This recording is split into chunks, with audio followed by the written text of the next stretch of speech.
Hello friends, welcome to editorial analysis by simplified civil services. आज 8 सितंबर को total 3 article discuss करेंगे। तीनों article the Hindu से लिए गए हैं। फर्स्ट आर्टिकल जो डिस्कस किया जाएगा वो है a complex turn in India's FDI story. Foreign direct investment के जो रीसेंट ट्रेंड हैं उस पर बात करेंगे। एक मेंस का क्वेश्चन तैयार करेंगे। बहुत इंपॉर्टेंट आर्टिकल है ये, GS3 के लिए आपको मेंस में दिख सकता है। नेक्स्ट आर्टिकल जो डिस्कस करेंगे वो है greying with grace. Recently sample registration system की स्टैटिस्टिकल रिपोर्ट आई है जिसमें TFR number, crude birth rate आया है। जो डेटा है उसे समझेंगे, उसके इम्प्लीकेशन के बारे में बात करेंगे और एक मेंस का सवाल तैयार कर लेंगे।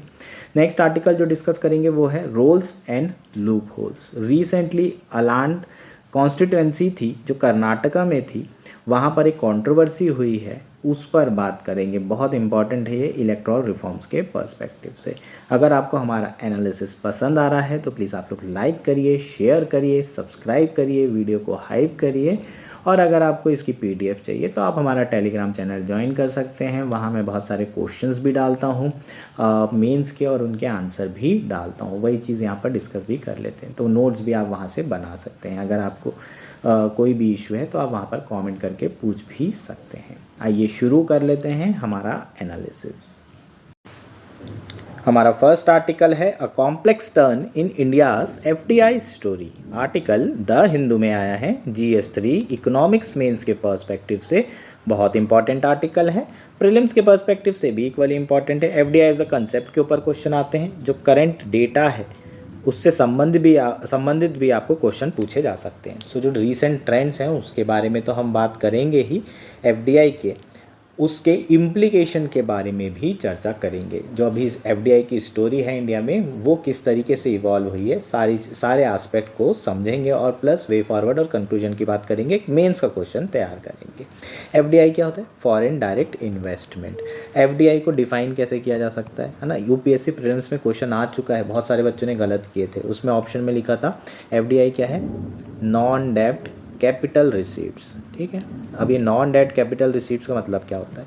सबसे पहले कैपिटल रिसीट्स देख लेते हैं। कैपिटल रिसीट्स मतलब रिसीट है, मतलब पैसा आ रहा है, इसका मतलब इनफ्लो ऑफ मनी हो रहा होगा। ठीक है, तो कैपिटल रिसीट काय में कैपिटल इन्वेस्टमेंट हो रहा है, इसका मतलब ज़्यादातर जो पैसा आ रहा है वो इन्वेस्ट हो रहा है।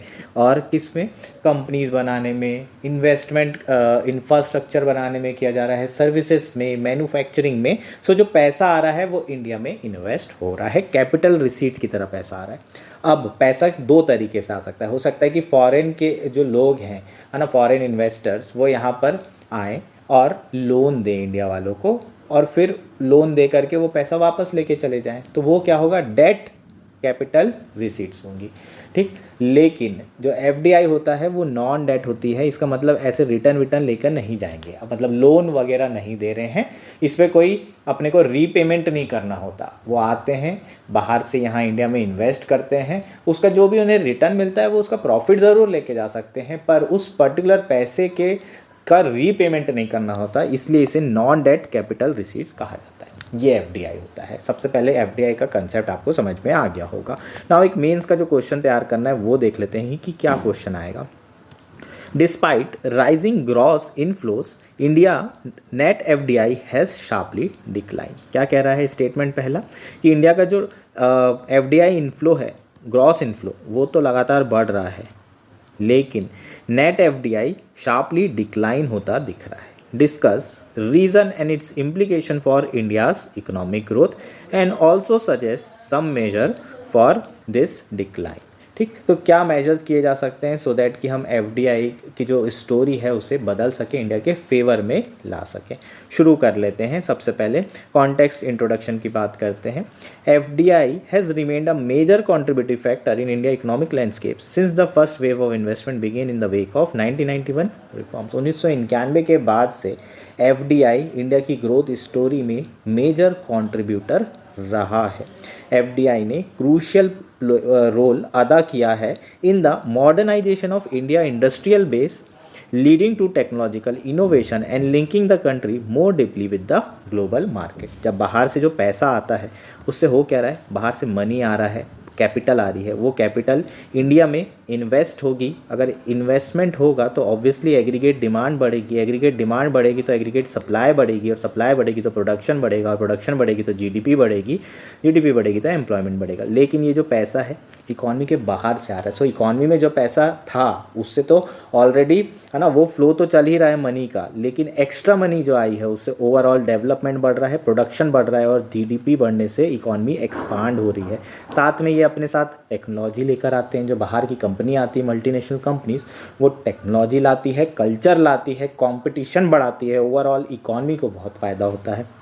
E-commerce, computer hardware and software sectors are the two areas that saw massive influx of FDI, है ना। तो जो सर्विस सेक्टर है उसमें बहुत ज़्यादा FDI आया है पिछले 2 से 3 दशकों में, और इन सेक्टर्स को पूरी तरीके से बदल के रख दिया है। ये जो सर्विस सेक्टर है इतना ग्रो इसलिए कर रहा है इंडिया में क्योंकि एक बहुत बड़ा जो रोल है वो FDI इन्वेस्टमेंट का है, फॉरेन डायरेक्ट इन्वेस्टमेंट का है। However recent trends suggest a complex turn as investment go downhill. While India is still able to attract foreign capital, the central part of this investment has been aimed at short-term profit gains rather than long-term industrial development. जो recent trend देखने के लिए मिल रहे हैं वो बहुत चिंताजनक हैं, क्योंकि फॉरेन कैपिटल तो आ रही है, अट्रैक्ट तो इंडिया कर रहा है, बाहर से पैसा आ रहा है, लेकिन वो शॉर्ट टर्म प्रॉफिट के लिए है, ना कि लॉन्ग टर्म इंडस्ट्रियल डेवलपमेंट के लिए। Indian firms are investing heavily abroad, raising question about the health of domestic investment climate. तो एक तो ये चीज़ हो रही है कि इंडिया में पैसा आ रहा है बहुत तेज़ी से, लेकिन शॉर्ट टर्म के लिए आ रहा है, ये एक बहुत बड़ा चैलेंज है। और दूसरा जो सबसे बड़ा चैलेंज दिख रहा है वो ये कि इंडिया के जो डोमेस्टिक इन्वेस्टर्स हैं वो इंडिया के बाहर इन्वेस्ट कर रहे हैं। अब उसके कई रीज़न्स हो सकते हैं। एक रीज़न तो ये है कि इंडिया ऑलरेडी उन्होंने इंडिया में जो मार्केट है वो कैप्चर कर लिया, अब वो बाहर कंट्री में भी मार्केट कैप्चर करना चाहते हैं क्योंकि उनके पास पैसा है। दूसरा रीज़न क्या हो सकता है उसके बारे में आर्टिकल में डिस्कस करेंगे, है ना। इंडिया में उतना अच्छा कल्चर नहीं है, इनोवेशन का माहौल नहीं है, ये सारी चीज़ें, टैक्स बहुत है, तो ये वाला भी एक रीज़न हो सकता है जो आगे डिटेल में बात करेंगे। नाउ रीसेंट जो ट्रेंड्स हैं उसकी बात कर लेते हैं, सारी चीज़ें डेटा के साथ करेंगे। ये डेटा आपके लिए इंपॉर्टेंट है, जब भी आप कोई भी पॉइंट लिखेंगे उसमें आपको डेटा मेंशन करना पड़ेगा। GS3 में बिना डेटा के आंसर होता नहीं है। Recent number may seem encouraging. Gross FDI inflow reached 81 billion in fiscal year 2024-25, up 13.37% from previous year. Between 2011 से 2021 FDI climbed from 46 billion to 84 billion dollar, highlighting India investor appeal. So अगर आप data की बात करें तो overall जो gross FDI है वो तो लगातार बढ़ रहा है यार। ग्रॉस FDI की जब हम बात करते हैं 2011 में 46 बिलियन डॉलर था, अब एक साल में 84.8 बिलियन डॉलर FDI बाहर से आ रहा है, ऑलमोस्ट डबल हो चुका है, क्लोज टू डबल, है ना। एकदम 84 है तो आप बोलोगे 5-6, हाँ तो 5-6 बिलियन डॉलर कम है, लेकिन स्टिल क्लोज टू डबल हो चुका है। तो 2011 से 21 के बीच में डबल ग्रॉस FDI बढ़िया बढ़ रहा है, इन्वेस्टर अपील बना हुआ है, इंडिया हॉटस्पॉट बना हुआ है और सबसे फास्टेस्ट ग्रोइंग इकॉनमी है। Though India saw 308 billion in gross FDI inflow during the post-pandemic period, foreign investors also withdrew or repatriate 153.9 billion dollar. अगर आप पोस्ट पेंडेमिक एरा की बात करें, है ना, 2022 से 24 तक की, तो 3 से 4 सालों में 308 बिलियन डॉलर FDI इनफ्लो हुआ है, लेकिन जो FDI आउटफ्लो हुआ है वो भी बहुत ज़्यादा है। और रिपेट्रिएशन का मतलब क्या है, जो भी प्रॉफिट लोग यहाँ कमा रहे हैं उसको वापस कहाँ भेजना, अपने देश में भेजना जहाँ उनका बेस है, जहाँ पर उनका हेड क्वार्टर है। जो भी कंपनी आती है वो यहाँ सब्सिडी लगाती, अपने सब्सिडरीज लगाती हैं, है ना, छोटी कंपनी लगाती है, पेरेंट कंपनी कहीं और होती है, तो वो जो भी सब्सिडरी यहाँ पर पैसा कमा रही है वो वापस अपनी पेरेंट कंपनी को भेजेगी, उसे रिपेट्रिएशन बोलते हैं। तो जो इन्वेस्टर हैं वो पैसा विड्रू कर रहे हैं और वापस ले जा रहे हैं, और जो प्रॉफिट कमा रहे हैं वो भी वापस लेके जा रहे हैं। More telling is the decline in FDI net inflow, gross inflow minus repatriation and loan repayment which sharply decline from physical year 2021-22 to physical year 2024-25। ठीक, जो नेट FDI है, नेट FDI इनफ्लो डिक्लाइन हुआ है। Net FDI का मतलब क्या है, जो बाहर से पैसा आ रहा है इंडिया में और जो इंडिया से पैसा जा रहा है बाहर, ठीक है।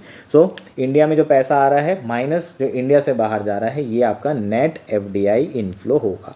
ग्रॉस एफडीआई आने वाला बहुत है, लेकिन चूंकि आउटफ्लो ज़्यादा हो रहा है, ओवरऑल जो नेट एफडीआई है वो बहुत कम हो जा रहा है। सो ग्रॉस इनफ्लो माइनस रीपेट्रिएशन जो प्रॉफिट भेज दिए, और अगर लोन लिए तो जो लोन में रीपेमेंट कर रहे हैं वो, ये दोनों का एडिशन कर देंगे और ग्रॉस इनफ्लो से माइनस करेंगे तो हमें नेट एफडीआई मिलेगा। ये फॉर्मूला आपको ध्यान रखना है। इस तरह की चीज़ें आजकल यूपीएससी प्रीलिम्स में क्वेश्चन जो है फॉर्मूला बेस्ड भी आने लगे हैं। लास्ट ईयर आपको कुछ क्वेश्चन देखने के लिए मिले थे फिजिकल डेफिसिट से रिलेटेड, ठीक। सो ये शार्पली डिक्लाइन हुआ है नेट एफडीआई नेट इनफ्लो 2021-22 से 2024-25 के बीच में। After adjusting for outward FDI by Indian companies, the net retained capital within India fell to an alarming 0.4 billion. मतलब FDI जो इनफ्लो हो रहा है माइनस FDI जो आउटफ्लो हो रहा है, अगर हम उसकी बात करें तो टोटल जो बच रहा है इंडिया में कैपिटल वो 0.4 बिलियन डॉलर्स है। सो आप देखें कि बहुत आउटफ्लो बहुत ज़्यादा हो रहा है, और ये कहीं ना कहीं जो एफडीआई का इम्पैक्ट है लॉन्ग टर्म डेवलपमेंट में उसे कम कर रहा है। मतलब अगर पैसा रहेगा ही नहीं, कैपिटल ही इंडिया में नहीं रहेगी, तो फिर लॉन्ग टर्म डेवलपमेंट हो सकता है क्या? नहीं हो सकता। This figure indicate that capital does not stay long enough, limiting it's long term developmental impact, है ना। तो ये हमें बता रहा है कि जो कैपिटल इंडिया में ज़्यादा समय तक नहीं रुक रही है, आते हैं प्रॉफिट उठाते हैं भाग जाते हैं, लॉन्ग टर्म डेवलपमेंटल इम्पैक्ट नहीं हो रहा है इंडिया में। नेक्स्ट जो इम्पॉर्टेंट पॉइंट है, जो ट्रेंड है, वो है sharp rise in disinvestment has significantly contributed to this deterioration. सो क्या कह रहा है कि डिस इन्वेस्टमेंट बढ़ रहा है। एफडीआई के थ्रू क्या हो रहा था? इन्वेस्टमेंट। जब डिस इन्वेस्टमेंट की बात करते हैं एफडीआई के कॉन्टेक्स्ट में, इसका मतलब जो लोग आ रहे थे उन्होंने इक्विटी खरीदी, इक्विटी खरीद करके उसमें उसका प्राइस बढ़ा, प्रॉफिट कमाया और फिर उसी इक्विटी को बेच दिया, तो वो डिस इन्वेस्टमेंट कहलाता है। तो डिस इन्वेस्टमेंट लगातार बढ़ रहा है। 2023-24 का जो नंबर है वो है $44.4 बिलियन, और 2024-25 में ये बढ़कर $51.4 बिलियन हो गया है। अगर आप देखें तो टोटल डिसइन्वेस्टमेंट 63% है एफडीआई इनफ्लो का। इसका मतलब अगर $100 इंडिया में आ रहा है तो $63 तो डिसइन्वेस्ट हो जा रहा है तुरंत ही शॉर्ट टर्म गेन में। तो इंडिया में ये $63 तो रहेगा ही नहीं, शॉर्ट टर्म के लिए ये आ रहा है। ऐसा बिहेवियर हमें क्यों देखने को मिल रहा है? ऐसा बिहेवियर इसलिए मिल रहा है क्योंकि लोग शॉर्ट टर्म प्रॉफिट कमाना चाहते हैं। और वो कैसे कमा रहे हैं? जैसे कि मान लीजिए किसी कंट्री के साथ इंडिया की टैक्स ट्रीटी है, तो वहाँ से राउट करके, है ना, वहाँ से घुमा करके फंड को लेकर आएंगे और टैक्स बचा लेंगे और फिर उसको बेच बाच के चले जाएंगे। तो बेसिकली जो ट्रीटीज़ हैं उनको एक्सप्लॉइट, उनके लूप होल को एक्सप्लॉइट करने के लिए लोग एफडीआई के थ्रू इन्वेस्ट कर रहे हैं एंड देन डिस इन्वेस्टमेंट कर दे रहे हैं। जो शॉर्ट टर्म इन्वेस्टमेंट है वो फाइनेंशियल रिटेन के लिए है और ये रिप्लेस कर रहा है सस्टेन्ड इंडस्ट्रियल और टेक्नोलॉजिकल डेवलपमेंट को। सो इंडिया में जो एफडीआई आ रहा है वो इंडिया में रुक नहीं रहा है, प्रॉफिट कमा रहे हैं लोग, भाग जा रहे हैं। इंडिया की जो ग्रोथ है वो नहीं हो रही है, ओवरऑल जीडीपी नहीं बढ़ रही है, एम्प्लॉयमेंट नहीं बढ़ते दिख रहा है। अब इसका जो एग्ज़ाम्पल है वो क्या हो सकता है कि जो मैन्युफैक्चरिंग सेक्टर है उसमें लगातार जो एफडीआई है वो गिर रहा है। टोटल एफडीआई का अगर आप शेयर की बात करें केवल 12% मैन्युफैक्चरिंग सेक्टर में जितना भी एफडीआई आता है। एफडीआई मैन्युफैक्चरिंग सेक्टर में अगर होगा तो यहाँ पर ऑब्वियसली इनको क्या करना पड़ेगा? इंडस्ट्री लगाना पड़ेगा, पूरा मैन्युफैक्चरिंग करनी पड़ेगी, प्रोडक्शन से लेके फाइनली बेचते तक, डिस्ट्रीब्यूशन तक। ये सारी चीज़ें करेंगे तो फैक्ट्री लगेगी, लैंड लगेगी, लेबर लगेंगे, रॉ मटेरियल, और ये एफडीआई इंडिया की ग्रोथ स्टोरी का पार्ट बन सकेगा और जीडीपी को बढ़ा सकेगा। लेकिन हो क्या रहा है? बस आ रहे हैं, कुछ कंपनी में खरीदे शेयर, उसके प्राइस बढ़ाए और भाग गए। यही चीज़ें चल रही है। The declining FDI net inflow suggests that capital is not staying long enough to contribute meaningfully to the country economic landscape. A lack of sustained investment in manufacturing infrastructure and innovation hamper India's growth trajectory. The surge in outward investment by Indian firm is another cause for concern. FDI outflows have grown from 13 billion in 2011-12 to $29 billion in 2024-25. Many firm blames regulatory inefficiency, infrastructure gap, and unpredictable policy framework for looking beyond India border. This outflow of capital weakens the domestic economy, hampering job creation and arresting innovation and stifling industrial growth. So अभी तक के हमने जो outflow हो रहा है उसमें disinvestment की बात की। अब एफडीआई का जो आउटफ्लो हो रहा है ना, यहाँ से लोग बाहर इन्वेस्ट कर रहे हैं, उसकी बात कर लेते हैं। इंडिया में लोग इसलिए इन्वेस्ट नहीं करना चाहते क्योंकि बहुत ज़्यादा रेगुलेटरी इनएफिशिएंसी है, इंफ्रास्ट्रक्चर गैप हैं और अनप्रेडिक्टेबल पॉलिसी फ्रेमवर्क हैं। टैक्स की भी बात करें तो टैक्स स्ट्रक्चर भी बहुत कम्बरसम है और टैक्स रेट भी बहुत हाई है। सो जनरली अगर आप पूछोगे कि मुझे स्टार्टअप खोलना है, तो जितने भी नए बिजनेसमैन होंगे वो स्टार्टअप के लिए आपको सजेस्ट करेंगे कि यार सिंगापुर चले जा तो बढ़िया, वहाँ पर स्टार्टअप खोलना आसान हो जाएगा। इंडिया में अगर तूने परमिशन लेनी है तो परमिशन लेने में ही 1 साल निकल जाना है एक स्टार्टअप के लिए, तो खुलेगा कब, प्रोडक्शन कब होगा एंड ऑल। तो इसलिए लोग इंडिया से बाहर जा रहे हैं और एफडीआई आउटफ्लो लगातार बढ़ रहा है। इंडिया के जो इन्वेस्टर हैं वो खुद इंडिया में नहीं रहना चाहते, बाहर वाले तो छोड़ दो, इंडिया वाले भी इंडिया में नहीं रहना चाह रहे हैं। अगर ये सब सारी चीज़ें होगी तो इंडिया में जो इन्वेस्टमेंट है मैन्युफैक्चरिंग इंफ्रास्ट्रक्चर में वो होगा नहीं, इनोवेशन होगा नहीं और इंडिया की ग्रोथ होगी नहीं। ठीक, despite improving rank and government reforms, structural barriers such as regulatory opacity, legal unpredictability and inconsistent governance continue to discourage foreign and domestic investment। ठीक है, तो इंडिया ने बहुत कोशिश की, काफ़ी रिफॉर्म्स किए, ईज ऑफ डूइंग बिजनेस किया, 63 रैंक तक हम पहुंच गए, सब कुछ अच्छा हुआ, लेकिन स्टिल अभी बहुत सारे स्ट्रक्चरल बैरियर्स हैं जिसके कारण इंडिया के ना इन्वेस्टर इंडिया में रुक रहे हैं और ना बाहर से इन्वेस्टर यहाँ ज़्यादा समय के लिए आ रहे हैं। तुरंत इन्वेस्ट करते हैं, शॉर्ट टर्म गेन लेके भाग जाते हैं। अब कुछ इश्यूज, कंसर्न्स और उसके इम्प्लीकेशन की बात कर लेते हैं। The dominance of financial centers such as Singapore and Mauritius in India FDI inflow suggests that much of this capital may be driven by tax strategies rather than productive investment। ठीक, तो India में जो FDI आ रहा है वो ज़्यादातर Mauritius और Singapore से आता है और ये सब क्या है, फाइनेंशियल सेंटर्स हैं और इंडिया ने इनके साथ कई सारी टैक्स ट्रीटी करके रखी है। तो यहाँ से जो भी पैसा आता है वो है ना, जो भी पैसा आता है फिर प्रॉफिट कमाते हैं, फिर बाहर चले जाते हैं, उसमें टैक्स नहीं लगता, डबल टैक्सेशन नहीं लगता क्योंकि इंडिया ने डबल टैक्स अवॉइडेंस एग्रीमेंट इनके साथ साइन किया है। तो जो टैक्स बेनिफिट हैं, टैक्स स्ट्रेटजी है, उसके लिए इंडिया में एफडीआई आ रहा है, ना कि इंडिया में इन्वेस्टमेंट करने के लिए आ रहा है, प्रोडक्टिव इन्वेस्टमेंट के पर्पज से आ रहा है। Moreover traditional sources of industrial FDI such as US, Germany and UK have pulled back to their involvement. जो ट्रेडिशनल सोर्सेज थे, जो एक्चुअल इन्वेस्टमेंट करने वाली कंट्री थी, वो थी यूएस, जर्मनी, यूके। ये लोग अब एफडीआई कर ही नहीं रहे हैं, इंडिया में इन्वेस्ट कर ही नहीं रहे हैं। इम्प्लीकेशन क्या है? Service and rent seeking sector such as financial service, energy distribution and hospitality saw increased capital flow despite their contribution to GDP. Such investment lack the broader multiplier effect typically associate with manufacturing infrastructure and advance technology. So इसके implication तो यार ये है कि जो भी FDI आ रहा है या तो वो शॉर्ट टर्म के लिए आ रहा है या तो वो सर्विस सेक्टर में आ रहा है। सर्विस सेक्टर में पैसे कमाना आसान है, उसमें इन्वेस्टमेंट इतना ज़्यादा नहीं लगता है, पहली चीज़। दूसरा, आपको फैक्ट्री नहीं खोलना है, उसमें आपको रॉ मटेरियल नहीं चाहिए, उसमें आप लेबर नहीं रखना है ज़्यादा, तो ओवरऑल जो मल्टीप्लायर इफेक्ट होता है उस इन्वेस्टमेंट का वो बहुत कम होता है। मैन्युफैक्चरिंग में या इंफ्रास्ट्रक्चर में अगर आप इन्वेस्ट करें तो मल्टीप्लायर इफेक्ट बहुत होगा और ओवरऑल इकॉनमी बहुत तेज़ी से एक्सपांड होगी, जॉब्स भी बहुत तेज़ी से बढ़ेगी, पर ये सब सारी चीज़ें हो ही नहीं रही है।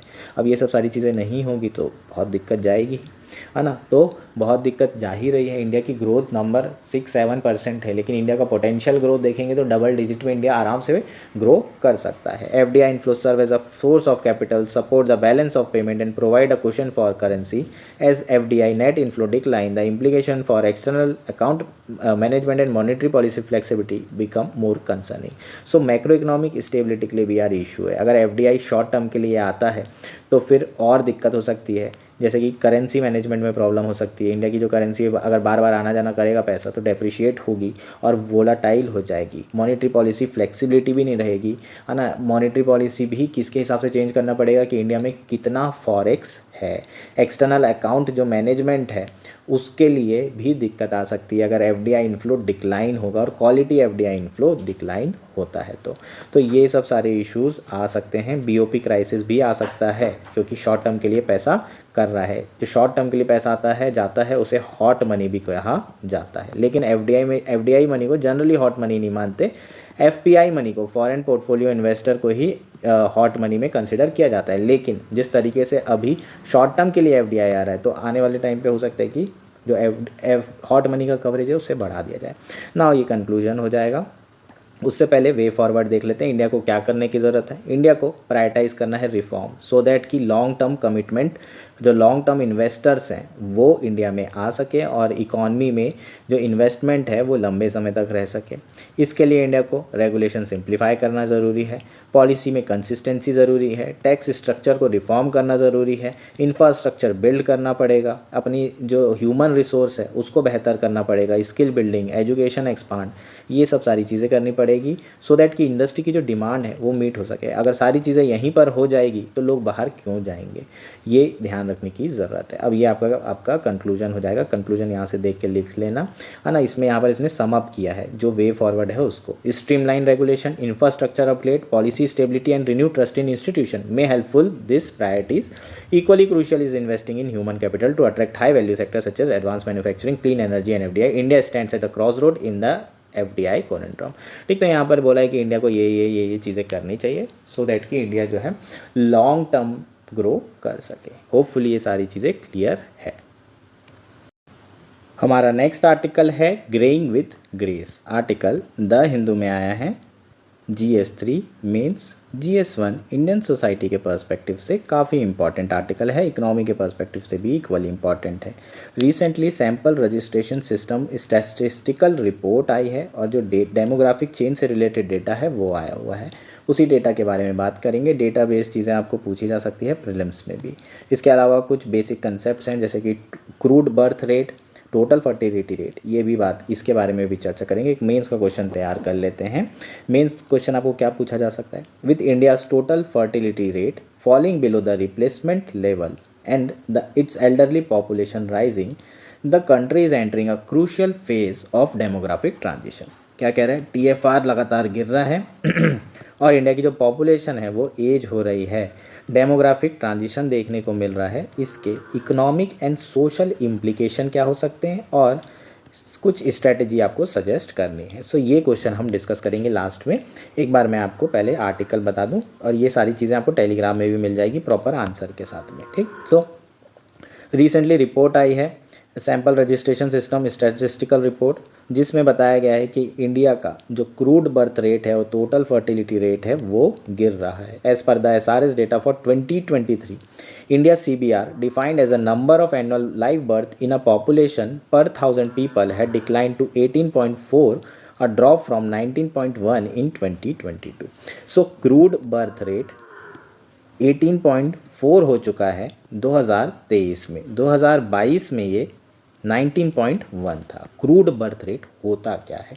इसका मतलब ये है कि मान लीजिए 1 लाख की पॉपुलेशन है और उसमें 1000 बच्चे जन्म ले रहे हैं, तो आपको निकालना कैसे निकालेंगे? Crude birth rate 1000 divided by 1 lakh into 1000। इसमें हम लोग इंटू 1000 इसलिए कर रहे हैं क्योंकि हम यहाँ पर number of annual live birth in a population per 1000 people की बात कर रहे हैं। सो यहाँ से आप ये 3 कैंसिल कर देंगे, यहाँ से ये 2 हो जाएगा, तो टोटल आपका जो CDR आ रहा है वहाँ पर 10 आ रहा है। इसका मतलब हर 1000 पॉपुलेशन में जो नए बच्चे जन्म ले रहे हैं वो 18.4 हैं। ये हमारा बताता है कि पॉपुलेशन ग्रोथ कितनी तेज़ी से हो रही है। सो यहाँ पर जो नंबर है वो कितना है? 18.4, ड्रॉप हुआ है 19.1 से। पहले हर 1000 लोगों में पॉपुलेशन में 19.1 बच्चे पैदा हो रहे थे उस साल में, लेकिन अब ये गिर के 18.4 हो गए। होपफुली ये कंसेप्ट क्लियर है। TFR के बारे में तो बताने की ज़रूरत नहीं है। टोटल फर्टिलिटी रेट क्या होता है? It indicates the average number of children a woman will have in her lifetime to replace that generation. TFR मतलब ये होता है कि महिला अपने जो उनकी मेंस्ट्रुअल साइकिल है और जब मेनोपॉज होते तक कितने बच्चे बियर कर रही हैं, कितने बच्चे को जन्म दे रही हैं एवरेज पूरे इंडिया में, ये नंबर दर्शाता है। अगर हम 3 TFR है तो इसका मतलब इंडिया में हर महिला कम से कम 3 बच्चे अपने जीवन काल में क्या कर रही हैं? डिलीवर कर रही हैं। ये नंबर जब 2.1 हो जाता है तो इसमें क्या होगा? 2.1 में हमें पता चलेगा कि जो 2 लोग मिलके 2 बेबी रिप्रोड्यूस कर रहे हैं, तो जो पॉपुलेशन है 2.1 में वो स्टेबल रहेगी। अगर TFR 2.1 से अधिक हो जाएगा तो पॉपुलेशन ग्रो हो रही होगी, क्योंकि 2 लोग मिलके 3 बेबी प्रोड्यूस कर रहे हैं तो पॉपुलेशन ग्रो होगी। अगर ये 2 से कम हो जाता है 2.1 से, तो ओवरऑल जो पॉपुलेशन है वो डिक्लाइन होगी। लेट्स से कि 2 लोग मिलके 1 बच्चा रिप्रोड्यूस कर रहे हैं, तो दो से पॉपुलेशन कितनी हो गई आगे आने वाले समय में, एक सिंगल हो गई, तो ओवरऑल पॉपुलेशन क्या होती है, डिक्लाइन होती है। ये आपका TFR होता है। सो ओवरऑल देख लेते हैं, है ना। इंडिया डाइवर्स कंट्री, अलग अलग स्टेट में अलग अलग नंबर होगा। जो हाईएस्ट CBR है वो बिहार में है, सबसे ज़्यादा जो पॉपुलेशन ग्रोथ हो रही है वो बिहार में हो रही है 25.8। लोवेस्ट तमिलनाडु में, ऑब्वियस है, साउथ में एजुकेशन ज़्यादा है तो वहाँ पर डेवलपमेंट भी ज़्यादा है, तो वहाँ पर जो बच्चे हो रहे होंगे वो कम हो रहे होंगे। बिहार में हाईएस्ट TFR है 2.8, है ना। वहाँ पर जो महिला हैं वो कम से कम हर महिला अपने जीवन काल में 3 बच्चे तो कर रही हैं, डिलीवर कर रही हैं। दिल्ली में लोवेस्ट है TFR 1.2।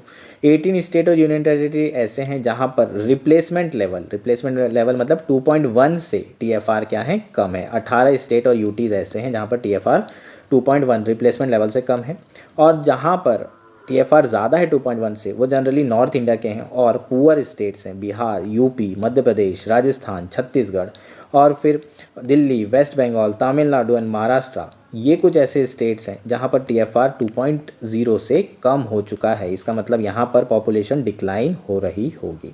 SRS data indicate that the proportion of people above 60 rose by 0.7% points in a year to 9.7% of population. अभी 9.7% ऑफ पॉपुलेशन एल्डरली हो गई है। और इसके जो इम्प्लीकेशंस हैं वो क्या होंगे, अब ये देख लेते हैं। सबसे पहले इकोनॉमिक इम्प्लीकेशन की मैं बात कर लेता हूँ। कहीं अच्छी सी जगह देख करके थोड़े पॉइंट्स लिख लेते हैं। इकोनॉमिक इम्प्लीकेशन, ठीक है। इकोनॉमिक इम्प्लीकेशन क्या होगा, अब जब जो बूढ़े लोग हैं उनकी पॉपुलेशन बढ़ेगी तो डिपेंडेंसी रेशियो बढ़ेगा। डिपेंडेंसी रेशियो का मतलब क्या होता है, ज़्यादातर जो पॉपुलेशन होगी वो एल्डरली की होगी और बच्चों की हो रही है, तो जो वर्किंग पॉपुलेशन है वो कम हो जाएगी। अब वर्किंग पॉपुलेशन कम होगी तो इन एक आदमी काम कर रहा है और घर पे 4 लोग डिपेंडेंट, उनके ऊपर डिपेंडेंसी है, तो फिर इनका जो खर्चा होगा वो एल्डरली की केयर करने में, बच्चों के एजुकेशन में जाएगा। तो ये इन्वेस्ट कर पाएंगे क्या, नहीं।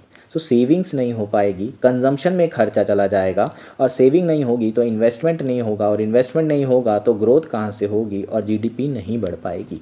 सो इंडिया के पास विंडो ऑफ अपॉर्चुनिटी की जो हम बात करते हैं वो यही है कि जब वर्किंग पॉपुलेशन ज़्यादा होती है तो ज़्यादा से ज़्यादा लोग इन्वेस्ट करते हैं, काम करते हैं, ओवरऑल डेवलपमेंट होता है, GDP होती है। लेकिन डिपेंडेंसी जब बढ़ती है, एजिंग होती है पॉपुलेशन, तो जो कंजम्पशन है वो बढ़ता है, इन्वेस्टमेंट कम हो जाता है। ओवरऑल देखें तो जो डिपेंडेंसी रेशियो है वो बढ़ जाएगा, फ्यूअर वर्कर्स काम करेंगे, आपको अपने एल्डरली को ज़्यादा सपोर्ट करना पड़ेगा, तो ये सब सारी चीज़ें होंगी। सोशल सिक्योरिटी पे खर्चा ज़्यादा होगा, हेल्थ केयर पे खर्चा ज़्यादा होगा। इसके अलावा अब हेल्थ केयर फैसिलिटी की भी तो ज़रूरत में बढ़ेगी, आपको ओल्ड एज होम की दिक्कतें आएंगी, मेंटल हेल्थ सर्विसेज आपको उस पर आपको इन्वेस्ट करना पड़ेगा, है ना। तो आपकी जो इन्वेस्टमेंट है वो प्रायोरिटी भी बदल जाएगी। प्रोडक्टिव इन्वेस्टमेंट हो सकता था सरकार का किस पे, ज़मीन अपना रोड बनाने पे, लेकिन अब उसे ओल्ड एज होम बनाना पड़ेगा, हेल्थ केयर फैसिलिटी प्रोवाइड करने पे, और बहुत सारी चीज़ें, है ना, हाउसिंग प्रोवाइड करने पे प्रॉपर, है ना, लोगों के लिए रेंटल सर्विस, जो भी ओल्ड एज होम है वहाँ पर रेंट पे रह सकें, ये सब सारी चीज़ें भी, पब्लिक स्पेस भी, गार्डन में घूमने की जगह, ये सारा इन्वेस्टमेंट करना पड़ेगा, ठीक। तो ये इशू, सोशल इशू भी आएंगे, और इंडिया की जो प्रायोरिटी है इन्वेस्टमेंट की वो भी थोड़ी चेंज हो सकती है। लेकिन स्टिल अभी हमारी वर्कफोर्स बहुत यंग है, तो हमें डेवलपमेंट पे तो फोकस करना है, लेकिन साथ में हमें ये भी ध्यान रखना है कि भाई जो हमारा देश है, जो उसकी नीड्स है वो बदल रही है, और अभी से हमें थोड़ा थोड़ा इन्वेस्टमेंट करना पड़ेगा। एकदम से करेंगे तो दिक्कत हो जाएगी, इसलिए अभी थोड़ा थोड़ा हम लोग चेंजेस कर सकते हैं। Financial universal access for reduce mobility, physical and mental health care facility and social support services, ये सब अभी से हमें जो है देने पर फोकस करने की आवश्यकता है। पेंशन रिफॉर्म्स करने की ज़रूरत है, हेल्थ केयर इंश्योरेंस पर फोकस करना है, हेल्थ केयर इंफ्रास्ट्रक्चर पर फोकस करना है। इसके अलावा हम लोग रीस्किलिंग पर फोकस कर सकते हैं यार, रीस्किलिंग, क्योंकि बहुत सारे लोग 60-62 में क्या हो जाते हैं, रिटायर्ड हो जाते हैं। अगर उन्हें रीस्किल दिया जा सके तो वो वापस वर्कफोर्स में एंटर हो सकते हैं। ये एक बहुत इंपॉर्टेंट पॉइंट है जिसको आपको जोड़ना होगा। इसके अलावा महिलाओं का पार्टिसिपेशन, घर में 5 लोग हैं, सिर्फ पुरुष काम कर रहा है तो 4 लोग क्या हैं, डिपेंडेंट हैं उस पर। लेकिन अगर महिला भी काम करेगी तो फिर डिपेंडेंसी जो है कम हो जाएगी, हो सकता है महिला की सैलरी से इन्वेस्टमेंट किया जा सके। सो महिलाओं का पार्टिसिपेशन बहुत ज़रूरी है। इसके अलावा जहाँ पर बहुत ज़्यादा पॉपुलेशन हो रही है उसे भी कंट्रोल करने के लिए एजुकेशन देने की बहुत ज़्यादा ज़रूरत है। तो ये सब सारी चीज़ें हमें, इस पर हमें फोकस करना होगा। ये आपका पूरा मेंस का जो क्वेश्चन है हमने यहाँ पर डिस्कस कर लिया। होपफुली ये सारी चीज़ें आपको क्लियर है। हमारा जो नेक्स्ट आर्टिकल है वो है roles and loopholes. Recently special intensive revision of electoral roll हुआ था बिहार में, जिसने बहुत सारे कंसर्न्स को रेज किया था। बहुत सारे ऐसे लोग थे जो कि जेन्युइन थे, उनका नाम भी डिलीट कर दिया गया था इलेक्टोरल रोल में। उसके बाद अपोजिशन ने हंगामा मचाया, सुप्रीम कोर्ट में केस चला, फिर फाइनली सुप्रीम कोर्ट ने बोला तब उनके नाम और रीजंस बताए गए कि क्यों डिलीट किया गया है, और उनको दोबारा अपॉर्चुनिटी दी है कि वो अगर जो इंपॉर्टेंट डॉक्यूमेंट जमा करते हैं तो उन्हें दोबारा से क्या किया जाएगा, इलेक्टोरल रोल में वापस उनका नाम डाला जाएगा। लेकिन अभी रिसेंटली एक और केस आया है अलान कंस्टिट्यूंसी इन कर्नाटका का, और ये जो है बहुत ख़तरनाक केस है। यहाँ पर जो ऑफिशियल्स हैं उन्होंने फॉर्म 7 निकाले। फॉर्म 7 की जो एप्लीकेशन होती है, इसके थ्रू आप अपना नाम डिलीट करवा सकते हैं, किसमें, वोटिंग में। सो जो लोकल लीडर्स थे उन्होंने फॉर्म 7 निकलवाया, और उसमें पता चला कि जो इस कॉन्स्टिट्यूंसी है अलान कॉन्स्टिट्यूंसी, इसमें 6000 लोगों के नाम डिलीट हुए हैं। 6000 लोगों के नाम डिलीट हुए हैं, और जो नाम डिलीट किए गए हैं वो जेन्युइन लोगों के नाम भी डिलीट कर दिए। तो मतलब फॉर्म 7 के नाम पे घपला हो रहा है, और ऐसे कई लोग हैं जो कि वोट देना चाहते थे और जेन्युइन वोटर हैं, उनके नाम भी यहाँ से हटा दिए गए। अब जो अलान कंस्टिट्यूंसी थी, यहाँ पर जो लास्ट इलेक्शन हुआ था वो 700 के मार्जिन से जीता और हारा गया था। तो ये 6000 वोट बहुत काउंट करते हैं, और इसमें जो फ्रॉड हो रहा है, कहीं ना कहीं इसमें फ्रॉड हो रहा है, और ये सब चीज़ें लोकल लीडर ने पकड़ी है। तो जो ऑलरेडी कंसर्न्स हैं नाम को लेकर के, जो रिसेंटली राहुल गांधी ने प्रेस कॉन्फ्रेंस की थी, उससे ये कंसर्न्स और बढ़ जाते हैं, और हमारी डेमोक्रेसी के लिए यार खतरा है ये, है ना। फ्री और फेयर इलेक्शन होना चाहिए। तो अभी तक जो ईवीएम पे फोकस किया जा रहा था, अब वो फोकस किस पे हो रहा है, इलेक्टोरल रोल पे। लेट्स से कि हमें पता होता है कि कौन सा एरिया हमें वोट नहीं करता, और मान लीजिए वहाँ का एमपी एमएलए है, उन्होंने फोर्सफुली फॉर्म 7 भरवा दिया ऑफिशियल के साथ करप्शन करके, ईसीआई को पता ही नहीं है, नाम इनके डिलीट हो गए। अब वो पर्टिकुलर कॉलोनी उनको वोट नहीं देती थी, तो वो वोट किसी और को जाते, वो जीत सकते थे, ठीक है। दूसरा वाला जो कैंडिडेट था वो जीत सकता था इन वोट को पाके, लेकिन वो नहीं जीत पाया। सो इस तरह की चीज़ें हो रही है जो हमारी डेमोक्रेसी के लिए बहुत बड़ा खतरा है। ये आप केस स्टडी के तरह, एग्जाम्पल की तरह यूज़ कर सकते हैं। इलेक्ट्रल रिफॉर्म की बात होगी तो उसमें ये कंसर्न्स में आ जाएंगे, और एग्जाम्पल की तरह यूज़ करेंगे, ठीक। और डेमोक्रेसी से रिलेटेड भी अगर क्वेश्चन आता है कि थ्रेट टू डेमोक्रेसी में, तो ये सब एग्जाम्पल आप इस्तेमाल करेंगे। होपफुली सारी चीज़ें क्लियर है। That's it for today. Thank you and enjoy your day.